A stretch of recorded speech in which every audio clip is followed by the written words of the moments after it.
Demon goddess grants 3 wishes. His first request made her tremble. The air in the sanctum was thick and still, smelling of sterile metal and something else, something ancient and electric that hummed just beneath the threshold of hearing. Kalen stood with his shoulders squared, the rough fabric of his captive's tunic abrasive against his skin. Before him, the Vex warlord, Vorlag, was a monument to rigid, gray-skinned arrogance. His armor was seamless, his posture a testament to a life devoid of doubt. They stood on an observation platform of polished black stone, overlooking a chasm of impossible depth. At its center, suspended in a crackling sphere of containment energy, a figure floated. She was a torrent of sapphire light and shadow, a being whose form shifted like heat haze. Even through the distortion, Kalen could see the elegant curve of horns, the fall of dark hair, and the unmistakable, powerful grace of a goddess, or a demon. With the Vex, the two were often interchangeable. "She is Zilia," Vorlag's voice was a low growl, devoid of reverence. "Our power, our god, she is inefficient. You will correct that." Kalen's jaw tightened. A blacksmith.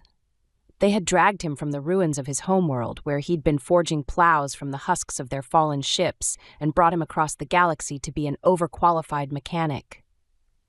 "You are a smith, human," Vorlag continued, his flat, black eyes fixed on Kalen. "Your species has a peculiar primitive talent, an intuitive resonance with metal that our logic cannot replicate. You will forge for her a new psionic amplifier, a focus, to better harness her output." Kalen had heard the whispers among the Vex. They didn't conquer, they assimilated. They didn't innovate, they improved. And they didn't worship, they utilized. Zilia was not their god, she was their battery. "And my payment?" Kalen asked, his voice a gravelly rasp. Vorlag allowed a thin, cruel smile. "Generosity is a virtue of the powerful. Upon the amplifier's successful installation, the goddess will grant you 3 wishes. Anything you can imagine, her power can make manifest. A world of your own, the resurrection of your dead, unimaginable wealth. It is all the same to her."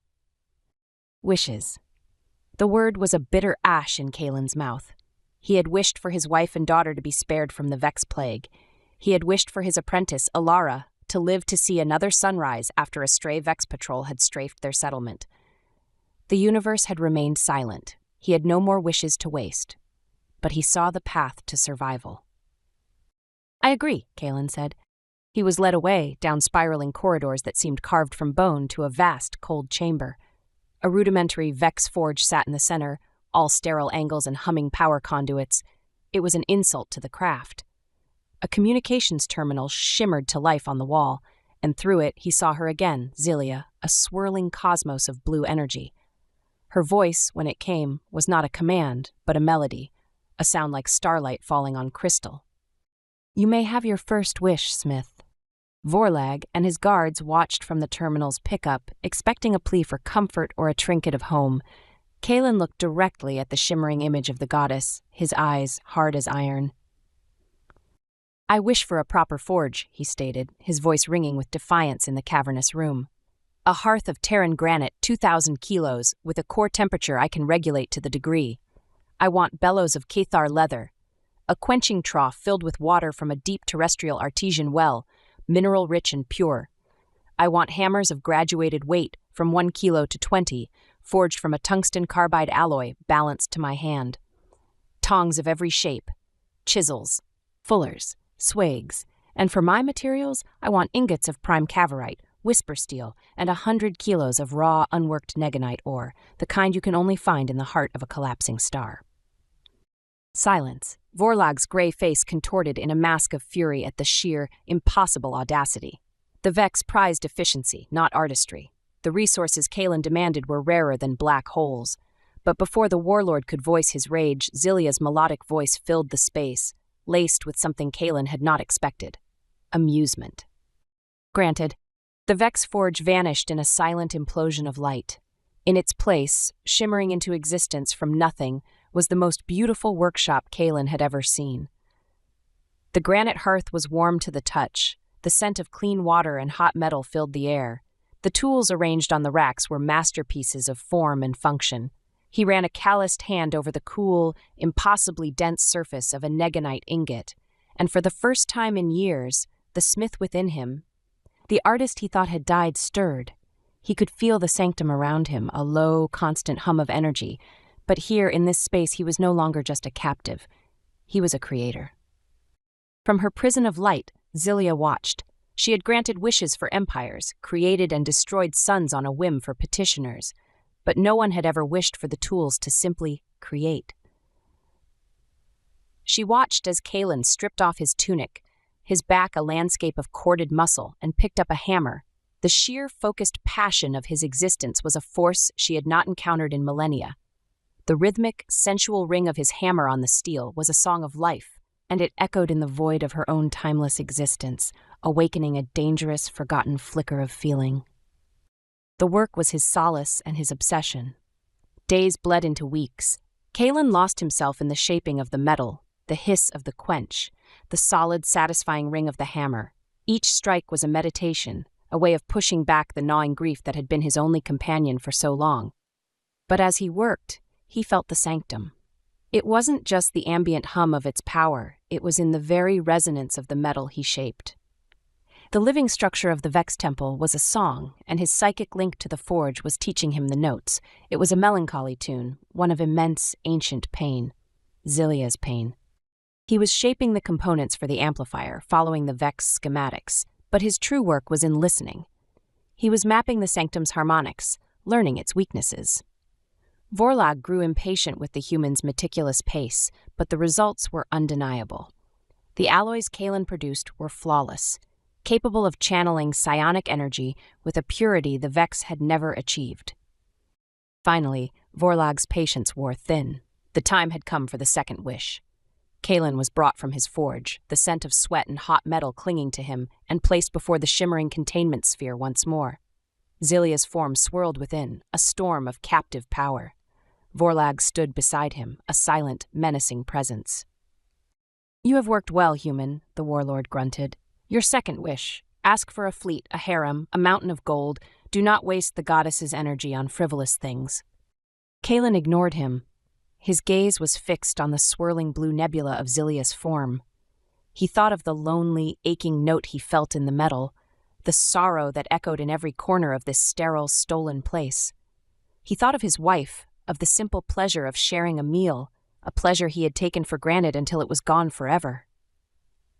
"I wish," Kalen's voice was low but carried the weight of steel, "for 1 hour of your time, not as a goddess and not as a slave." He met the swirling vortex of her being. "I wish for you to share a meal with me, as a man and a woman, as equals." The hum of the sanctum faltered. A psionic shockwave, silent but immense, rolled through the chamber, making the Vex guards stagger. Vorlag's gray skin flushed a darker shade of slate. The request was not just unprecedented, it was blasphemy. It was an assertion of equality with a being they used as a natural resource. "The human is delirious," Vorlag spat. "The wish is denied. State a valid request." But it was not his decision to make. From within the containment sphere, the celestial storm of Zilia's form began to coalesce. The light contracted, intensified, and for the first time her voice was not just a melody, but it held a tremor, an echo of an emotion so ancient she could barely recognize it. "The wish is accepted." Vorlag stiffened with rage, but he was powerless to intervene. The containment field hissed and retracted. The swirling energy condensed, solidifying into a physical form. Luminous sapphire blue skin, a cascade of dark hair, and eyes that glowed like embers. She was dressed in an intricate dark metallic ensemble that seemed woven from shadow and starlight, accentuating every divine, alluring curve. She took a step forward, then another, the stone floor seeming to sigh at her touch. The air around her crackled with ozone and a power that made Kalen's teeth ache. She stood before him, a goddess made flesh, and in her fiery eyes was not the serenity of a deity, but the terrifying, breathtaking vulnerability of a woman who had just been seen for the first time in 10,000 years. And she trembled. He led her to the forge. It was the only place that was his, the only place in the sanctum that felt real. He had saved a portion of the rations the Vex provided, nutrient paste and sterile protein blocks, but he had used the forge's heat to cook them, to coax from them the semblance of a real meal. He had even used a smooth, heated stone as a plate. It was a pathetic offering for a goddess, but it was all he had. She moved with an unnatural grace, her glowing red eyes taking in every detail of his sanctuary of steel and fire. She sat on a cooled ingot of cavorite as if it were a throne, her posture regal yet tense. The silence between them was thick, heavy with the weight of her power and his defiance. "This is not what I expected," she said, her voice softer now without the amplification of her prison. "What did you expect?" Kaelin asked, handing her the stone plate. "A wish for power, for escape, the usual desires of mortals." Her fingers, long and elegant, brushed his as she took the plate. A jolt like lightning shot up his arm. He saw a flash in his mind's eye, a sky with a crimson sun, vast crystalline cities. He flinched back, and the image was gone. "I ran out of wishes like that a long time ago," he said, his voice rough. He sat across from her, their knees almost touching. "They never work." As they ate the bland food, they spoke. He didn't know why, but the words came easily. He told her about his homeworld, about the smell of rain on dry earth, a concept that seemed to fascinate her. He told her about his wife, Anya, and his daughter, Lyra, taken by the plague the Vex had so benevolently cured by assimilating the survivors. And he told her about Alara, his apprentice, a girl with a laugh like wind chimes and a talent for the forge that had rivaled his own. He told her how he'd failed to protect her. She listened, her fiery eyes never leaving his face. In turn, she spoke not of cosmic events or the birth of stars, but of the crushing weight of solitude, of millennia spent as a silent observer, a wellspring of power for a race that could not comprehend the soul of the one they drained. She had watched empires rise and fall, but she had not felt a simple, genuine touch in ages.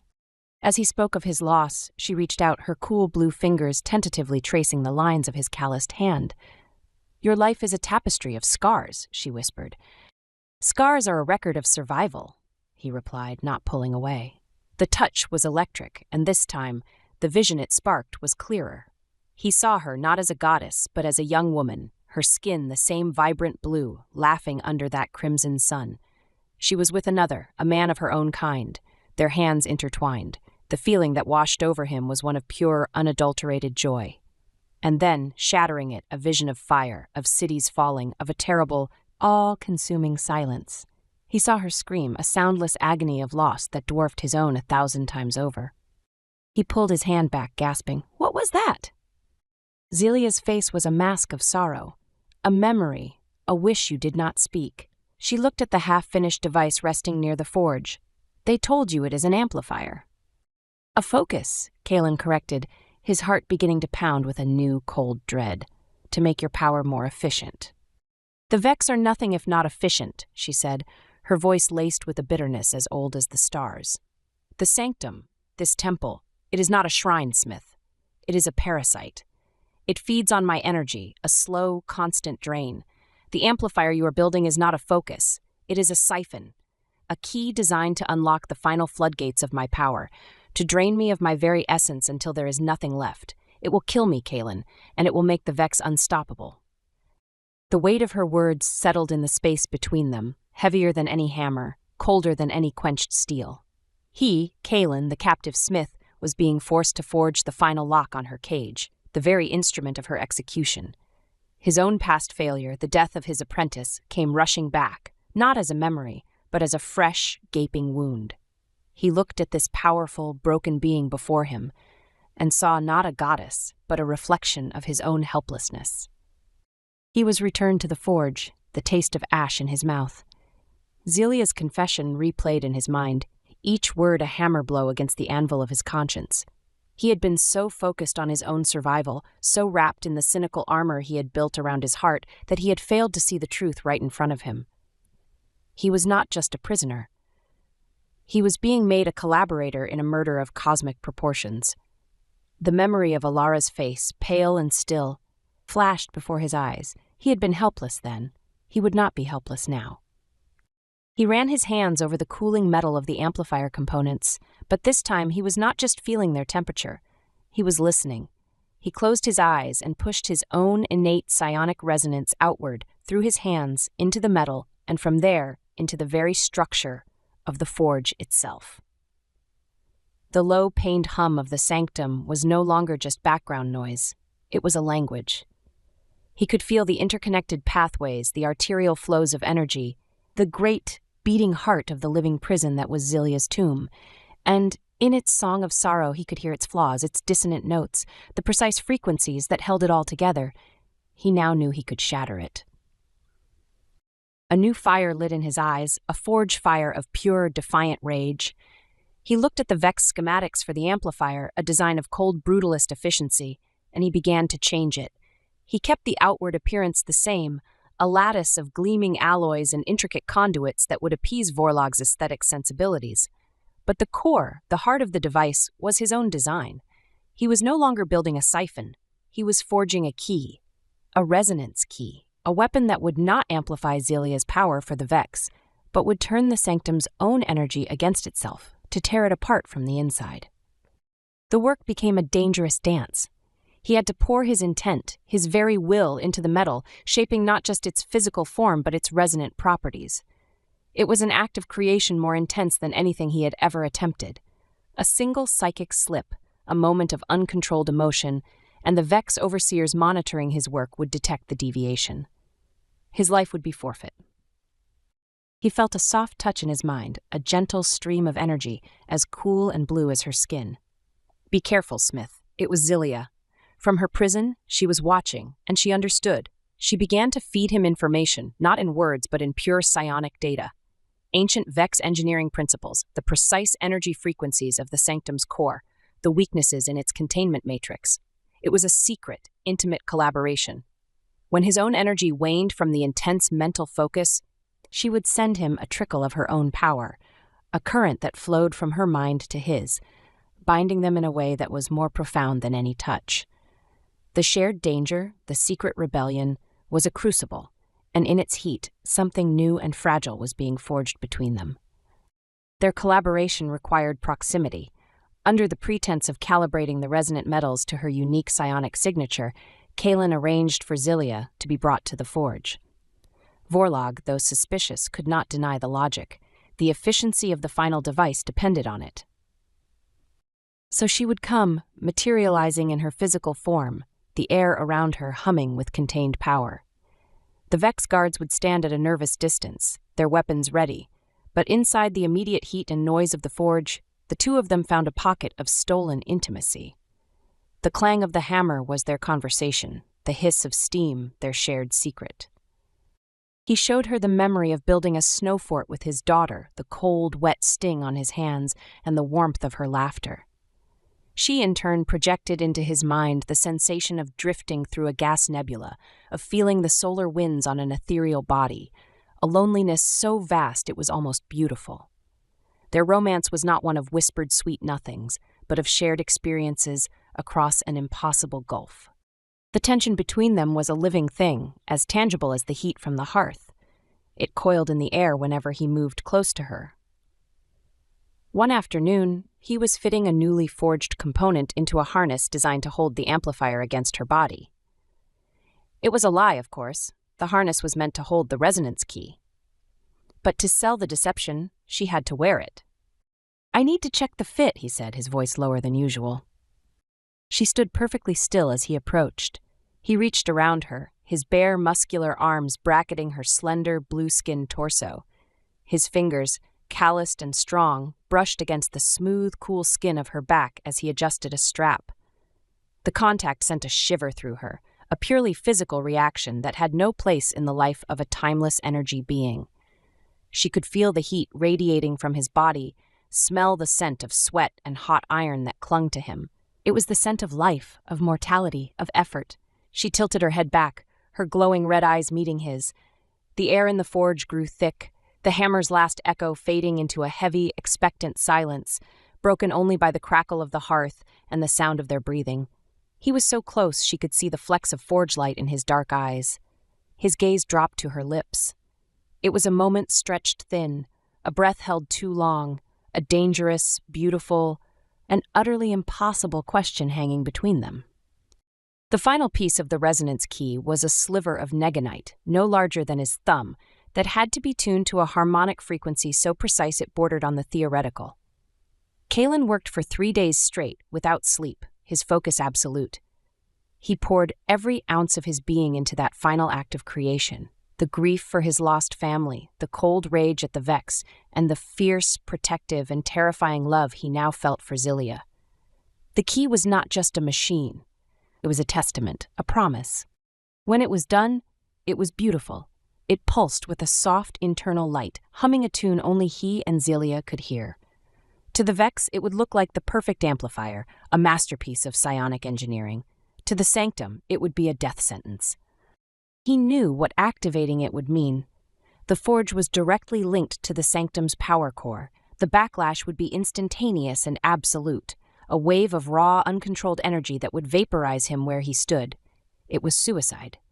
But it was a death with meaning. Zilia felt his resolution through their bond, a cold, sharp finality that terrified her. In the privacy of his mind, she pleaded with him. There has to be another way, a way we can both survive. He sent back a simple, unwavering thought, a feeling more than a word. There is no we without your freedom, my life for yours. It's the only bargain I have left to make. She appeared in the forge one last time before the presentation to Vorlog. The guards were dismissed with a psionic whisper that left them confused but compliant. She stood before him, her fiery eyes shimmering with unshed tears of light. "You are a fool, Kalen," she whispered, her voice breaking. "I'm a blacksmith," he countered, setting his hammer down. "We forge things. A weapon, a plowshare, a future." He stepped closer, closing the space between them, and framed her face with his hands. Her skin was cool, like polished stone. "I never thought I'd have anything left to build." He leaned in and kissed her. It was not a gentle kiss. It was desperate and bruising, a lifetime of loss and a moment of hope colliding. It was the grit of the forge and the light of the stars. It tasted of salt and ozone. Her hands came up to clutch at his powerful arms, her body pressing against his, and for a moment they were not a goddess and a mortal, but simply a man and a woman, clinging to each other on the edge of an abyss. It was a farewell that burned with the heat of 1,000 suns, a promise of a future he would never see. The great chamber was filled with the Vex elite. Vorlog stood before the central dais, his expression one of smug, absolute triumph. His elite guards, clad in obsidian armor, formed a cordon around the forge. The Sanctum's high priest, a wizened Vex in ceremonial robes, chanted in a low monotone, a meaningless ritual to appease a god they were about to murder. Kalen walked onto the dais, holding the resonance key. It pulsed with a soft, hypnotic light, drawing the gaze of every Vex in the room.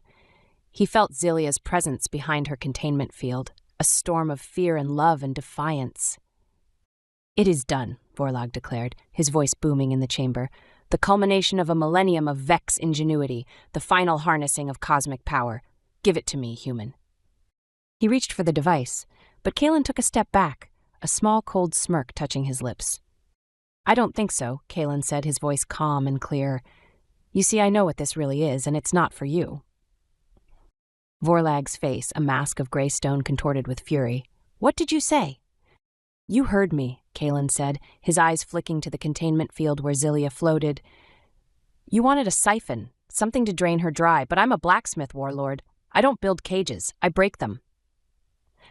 The blasphemy of his words hung in the air for a heartbeat, a perfect, shocking silence. Then Vorlog's rage erupted. "Kill him!" he roared. "Seize the amplifier!" The elite guards surged forward, their energy batons crackling to life, but they never reached him. A wave of pure, incandescent blue energy erupted from Zilia's containment field. It was not the gentle, passive power the Vex were used to siphoning. It was a concussive blast of raw, offensive force, born of love and desperation. The guards were thrown back like dolls, their armor scoring and melting where the energy touched it. It was the first time Zilia had used her power as a weapon in millennia, a conscious act of will to protect the mortal who had shown her that freedom was still possible. In that singular moment of chaos, Kalen acted. He turned, not running, but striding with purpose back to the forge. He ignored the panicked shouts of the Vex, the crackle of energy, the groaning of the Sanctum itself. He saw only one thing, the central conduit of the hearth, the direct line to the parasitic heart of this place. With a final, desperate cry that was both a war cry and a prayer, he slammed the resonance key into the conduit. He twisted the activation sequence. The world dissolved into sound. It was not a noise, but the antithesis of it.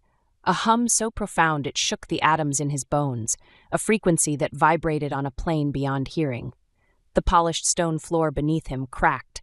The living walls of the sanctum, woven from energy and captive life force, began to bleed pure white light from 1,000 fissures. The parasite screamed, a psychic shriek that tore through Kalen's mind. He was at the epicenter of a psionic apocalypse.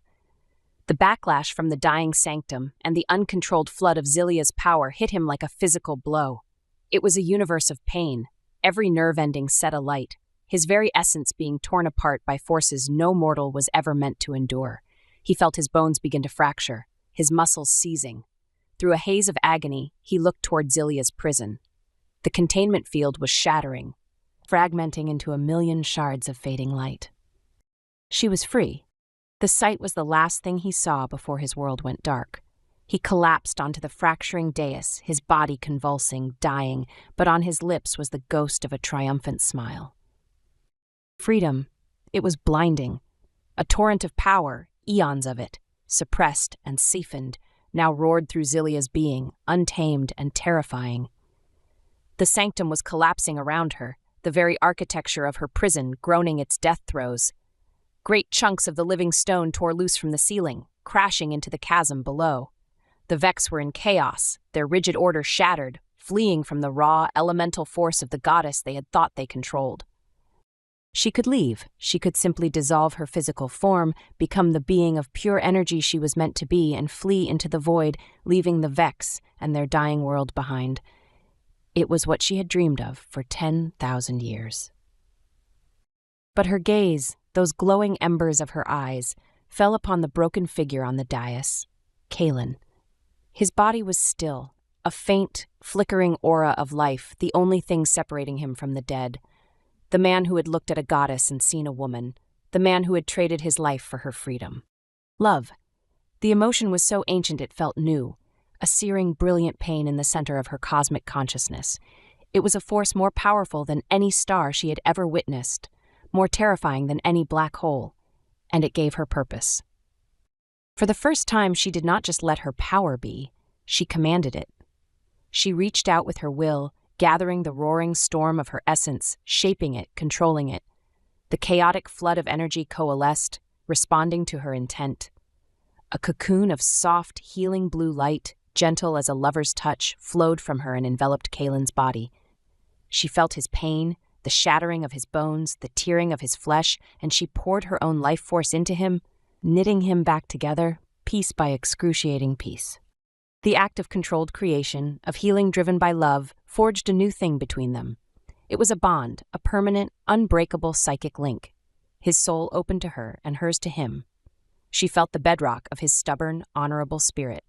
He, in the depths of his fading consciousness, felt the vast, starlit expanse of her ancient heart. With the last of the sanctum collapsing around them, she solidified her form, lifting his unconscious body as if he weighed nothing. She moved through the chaos, a serene, determined goddess carrying her mortal champion, her path cleared by the sheer, terrifying aura of her power. They found a Vex scout ship, small and fast, and she tore its bay doors open with a thought. As they ascended into the black, star-dusted velvet of space, she watched the planet below crack and fracture. The light of the dying sanctum, a final, brilliant nova. She laid him down on the deck of the cockpit, her healing light still pulsing around him.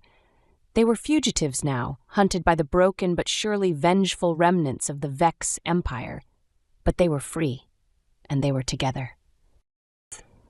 She knelt beside him, her cool blue fingers tracing the rugged line of his jaw.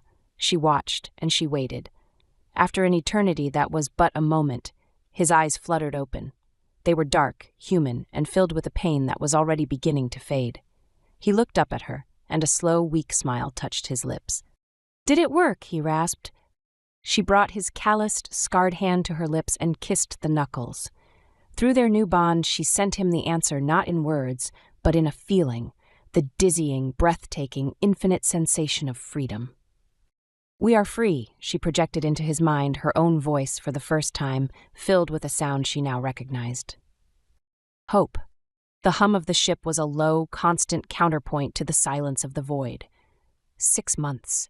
6 months since the fire and the fury, since the shattering of the sanctum and the birth of their freedom. Kaelin stood at the cockpit's viewport, watching the celestial dust of the Calyx Nebula drift past like luminous, multicolored pollen. Their stolen Vex scout ship, which Zilia had nicknamed the Hearth in a moment of wry sentimentality, was nestled in the heart of the nebula's densest clouds, a perfect hiding place from the broken, furious empire that hunted them. He ran a hand over his chest, tracing the network of faint, silvery scars that now mapped his torso. They were a reminder of his death and of his rebirth. In the low light of the cockpit, they were just pale lines against his skin. But whenever Zilia was close, whenever her emotions surged, they would glow with a soft, sapphire light, echoing the color of her skin. They were a part of their bond, the brand of their shared soul. The psychic connection between them was a universe in itself. At first, it had been overwhelming, a torrent of sensation and memory. He would be sharpening a knife and suddenly taste the ghost of star stuff on his tongue, a memory from her eons of existence. She would be meditating and suddenly feel the phantom ache in his shoulder from a lifetime of swinging a hammer. They shared dreams, walking through the crystalline cities of her lost world one night, and the smoky, forge-lit streets of his own vanished settlement the next. It was an intimacy so profound it transcended the physical, a constant, silent conversation that flowed beneath the surface of their spoken words.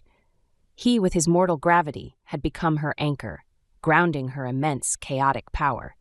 And she, with her cosmic perspective, had opened his mind to the sheer, breathtaking scale of creation. He turned as she entered the cockpit. She was no longer wreathed in a constant storm of energy. Her power now rested within her, a quiet sea rather than a raging tempest. She wore simple, dark trousers and a soft tunic Kaelin had cut for her from the ship's emergency supplies. It was a far cry from the ornate, metallic jewelry she'd worn as a captive goddess, yet on her it looked more regal than any crown. "You are thinking of her again." Zilia's voice was a soft melody in the quiet of the room, and also a gentle echo in his mind. She didn't need to guess. She could feel the faint, familiar ache of his grief. Kaelin didn't deny it. He nodded, his gaze returning to the star-dusted clouds. "Alara, my apprentice. She would have loved this, the colors." Zilia came to stand beside him, her presence a soothing coolness against the ambient warmth of the ship. She followed his gaze, but her senses perceived so much more than light and color. She felt the gravitational pull of the nascent stars, heard the low-frequency song of the swirling hydrogen. She is not just a memory, Kaelin. She is a part of the energy that shapes you, a part of the strength I now love. He looked at her then, at the impossible beauty of her blue skin and the fiery, intelligent light in her red eyes. Love. The word still felt foreign on his tongue, but it was the undeniable truth of his existence. Every beat of his heart was a testament to it, a heart that only beat because of her. "I synthesized a new food packet," he said, changing the subject, a slight gruffness in his voice to cover the well of emotion her words stirred. "I think I'm getting closer to what you described as a Isla berry." A genuine, radiant smile lit up her face. One of the greatest wonders of their new life together was introducing her to the universe of the small. She, who had witnessed the birth of galaxies, had never known the simple pleasure of taste. The Vex had sustained her with pure energy. Flavor was an inefficiency they had no use for. Later, in the ship's small living quarters, she took her first bite of the nutrient paste he had carefully modified. Her eyes widened, the crimson irises dilating with shock and pleasure. A burst of flavor, tart, sweet, complex, exploded on her tongue. Through their bond, Kaelin felt the sensation as if it were his own, but amplified by the novelty of her experience. It was like seeing color for the first time. "It is," she struggled for the word, her mind, which contained the knowledge of dead civilizations, momentarily at a loss. "It is loud." Kaelin chuckled, the sound a warm, welcome rumble in the small space. "That's a good way to put it." The shared sensation was intoxicating. The simple act of eating became an exploration, a new facet of their intimacy. She reached out, dabbing a bit of the paste on her finger and lifting it to his lips. "You," she commanded softly. He took her finger into his mouth, his tongue tasting the sweetness of the food and the unique, electric tang of her skin. A jolt went through their bond, a current of pure, sensual feedback. Her eyes darkened, the embers within them glowing with a different kind of fire. "Everything with you is loud, Kaelin," she whispered, the thought echoing in his mind with undeniable desire. She stood and walked to the ship's sonic cleansing unit. A makeshift shower Kaelin had jury-rigged. She had been fascinated by the sensation of water, another simple, mortal pleasure she had never known. As the waves of sonic vibration and mist filled the small chamber, she turned to him, a silent invitation in her gaze. He followed. The air grew warm and thick with steam. In the enclosed space, their psychic bond intensified, every sensation heightened. The water misting her blue skin made it glisten like a polished sapphire. He reached out and traced the glowing silver line of a scar that ran from his collarbone down his chest. As his finger moved over the mark, her hand came up to cover his, her touch sending a wave of warmth through him. "This is where you saved me," he murmured, his voice thick. "No," she whispered, her thoughts a torrent of affection in his mind. "This is where we began." Her fingers traced the network of scars on his body, a map of their shared past. Each line was a point of connection, a conduit for their bond. Where the Vex had broken him, she had remade him. Where the Sanctum had imprisoned her, he had freed her. They were two broken pieces of the universe, fused together in the heat of rebellion and love, creating something stronger and more beautiful than either had been alone. The steam and the soft glow of her skin filled the small chamber. His hands moved from her shoulders down her back, feeling the elegant, powerful lines of her form. She was all cool silk and coiled strength. She leaned into his touch, her horns gently brushing his cheek. He could feel her power, that immense cosmic sea, held in check by the force of her will, by her love for him. In that small, steamy chamber, adrift in a sea of stars, the smith and the goddess were simply a man and a woman, exploring the infinite universe they had found in each other. Their bodies, like their souls, learned a new language, one of passion and tenderness, of quiet whispers and loud, shuddering breaths, a dance of mortality and divinity that created a harmony all its own. The peace was shattered by a scream, his own. Kaelin thrashed in the sleep couch, his hands clenched, his face a mask of sweat and terror. He was back in the ruins of his settlement, the air thick with the smell of burned earth and the Vex plague. Alara was there, her face pale, her breath a shallow rasp. He was reaching for her, but his legs were lead. And then he saw Zilia, standing behind Alara, wreathed in the cold light of her containment field, a passive observer, a god watching a mortal tragedy unfold. Her voice, both spoken and in his mind, cut through the nightmare. He jolted awake, gasping for air, the phantom stench of smoke still in his nostrils. Zilia was kneeling beside him, her hand on his chest, her eyes filled with a deep aching concern. She hadn't just heard his scream, she had felt the edges of his nightmare, the sharp, jagged edges of his guilt. "It was just a dream," he said, his voice hoarse, but it was a lie, and they both knew it. It was the dream, the failure that had defined him for years. "It was not your fault," she said softly, her thumb stroking one of his glowing scars. "I should have saved her," he insisted, the old wound tearing open. "I was a master smith, I had strength, but when it mattered, I was helpless." Instead of offering empty platitudes, Zilia did something else. She closed her eyes and she opened a part of her memory to him, a part she had kept locked away even from herself. The vision flooded his mind, not a dream this time, but a memory so real it was as if he were there. He stood in a city of impossible crystalline spires under a crimson sun. He saw Zilia, young and radiant, beside a man whose face was a portrait of love. And then came the fire.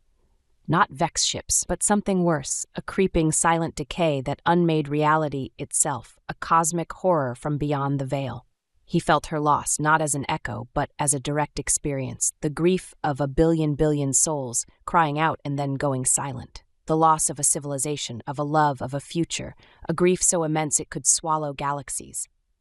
The vision receded, leaving Kaelin breathless and shaking, his own sorrow feeling like a single raindrop in her ocean of pain. He looked at her, truly seeing her for the first time, not as a being of power, but as the sole survivor of an apocalypse that made his own tragedies seem small. He reached out, his hand trembling, and wiped away a single, glowing blue tear that tracked a path down her cheek. "You were alone," he whispered. "I was," she replied, her voice thick with the grief of ages, "but I am not anymore." He pulled her to him, holding her with a fierce tenderness. And in that shared embrace, their scars, visible and invisible, finally began to heal.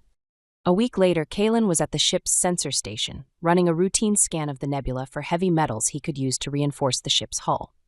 A flicker on the screen caught his eye. It was an energy signature, faint and intermittent, but unmistakable.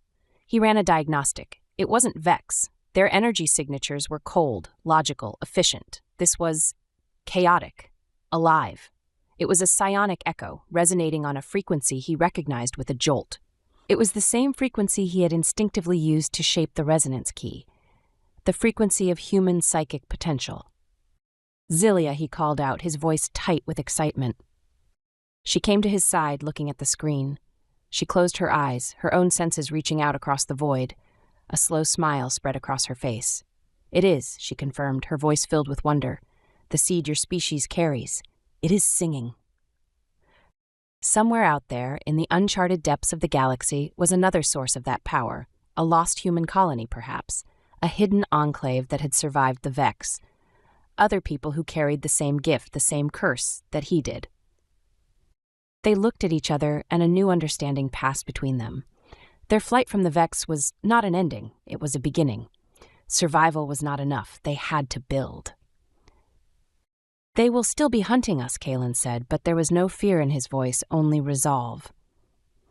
"Let them," Zilia replied, her hand coming to rest on his shoulder.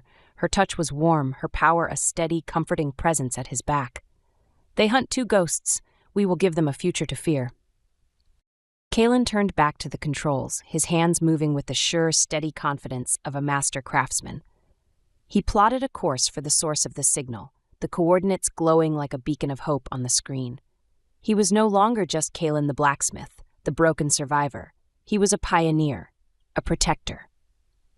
And she, Zilia, was no longer a captive goddess, a lonely relic of a dead age. She was a partner, a mentor, a lover. He gripped the helm, the cool metal familiar and reassuring in his hands. Zilia's hand rested on his shoulder, her strength flowing into him. He was her anchor. She was his star to navigate by. Together, they were something new, something the galaxy had never seen before, forged in fire and grief and a love that could shatter prisons of every kind. They turned the nose of the hearth toward the signal, toward the unknown future, and flew into the heart of the waiting stars.